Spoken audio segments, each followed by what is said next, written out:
di kelas 06 SPNJP 019 di ruang kelas 618 dengan NIM 2210105104. Pada kesempatan kali ini, saya ingin mempresentasikan yang berjudul materi Bias Manager yang bertujuan untuk memenuhi tugas kuliah saya di mata kuliah Behavioral Corporate Finance dengan dosen pengampu Bapak Rudi Sanjaya. Kita langsung aja mempresentasikan. Bias manager adalah kecenderungan kognitif yang dimiliki oleh para pengambil keputusan di perusahaan atau terutama manajer yang menyebabkan mereka membuat keputusan yang tidak optimal secara ekonomi karena dipengaruhi oleh emosi, kepercayaan berlebihan, atau persepsi yang keliru. Dampak dari kesalahan yang terjadi dalam bias manager yang pertama adalah kesalahan menimbulkan penyesalan pada akhir waktunya, yang apabila seseorang mengambil sikap yang salah satu keputusan di mana kondisi tersebut merasa bersalah atau menyesal. Yang kedua, kesalahan merugikan di diri orang lain. Kesalahannya itu membawa konsekuensi yang tidak sengaja bagi dirinya sendiri, itu juga bagi orang lain juga, yang akhirnya mesti menjadi perhatian bagi semua orang, terlebih bagi untuk seorang manajer. Yang ketiga, kesalahan yang menimbulkan permasalahan lain yang baru, yang itu kesalahan yang dilakukan pada kenyataannya, yang kadang menimbulkan satu masalah baru karena memiliki tanggung jawab yang cukup besar. Yang keempat, kesalahan membuat orang ragu dengan kemampuan kita, yaitu kesalahan yang manusiawi. Apabila Anda seorang manajer, maka kesalahan yang telah Anda lakukan bisa membawa konsekuensi lain bagi Anda, yaitu bahwa atasan Anda menganggap bahwa diri Anda adalah seseorang yang belum mampu mendapatkan posisi tersebut. Nah, yang kelima, kesalahan membuat hilang rasa kepercayaan orang. Kondisi seperti ini itu bisa terjadi ketika melakukan kesalahan. Seorang manajer mendapatkan kepercayaan diberikan jabatan sebagai manajer yang harus menjaga kepercayaan dan integritas terhadap perusahaan. Model bias yang sering terjadi yaitu yang pertama, bias terlalu percaya diri. Kita terkadang sebagai manusia sering lupa dengan kemampuan yang kita miliki, terlebih saat kita sedang menjabat, bahwa kita perlu selalu melakukan introspeksi diri, seringkali dilupakan. Yang kedua, bias konfirmasi. Kondisi ini sering terjadi pada saat kita menganggap bahwa pilihan masa lalu itu adalah benar, tetapi kita tidak ingin mencari update informasi dari kondisi yang ada saat ini. Yang ketiga, bias jangkar atau unchoice bias.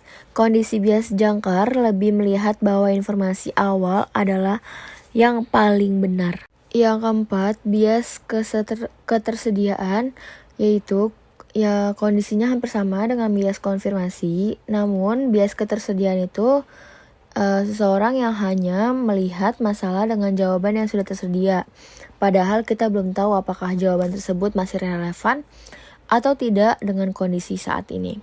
Yang kelima, bias eskalasi komitmen.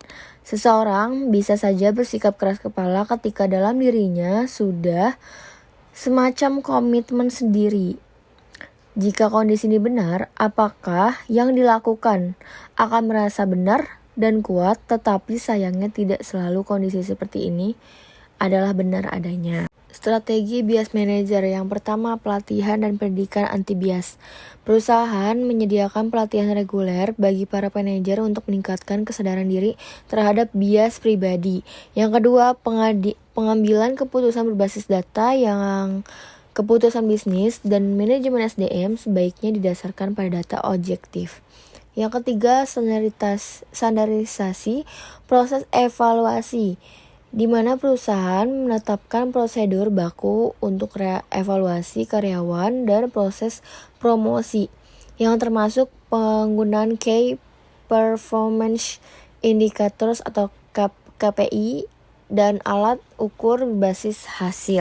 Yang keempat, umpan balik 360 derajat. Sistem ini memberikan umpan balik dari berbagai level organisasi. Manajer melihat potensi bias dari perspektif bawahan, rekan, sejawat, dan atasan. Yang kelima, tim pengambilan keputusan yang beragam, di mana keputusannya melibatkan beberapa pemangku kepentingan dengan latar belakang yang berbeda. Yang keenam, audit dan evaluasi berkala, di mana melakukan audit internal terhadap pola pengambilan keputusan manajer dapat mengungkap adanya bias sistemik. Hasil audit harus digunakan sebagai dasar untuk tindakan korektif.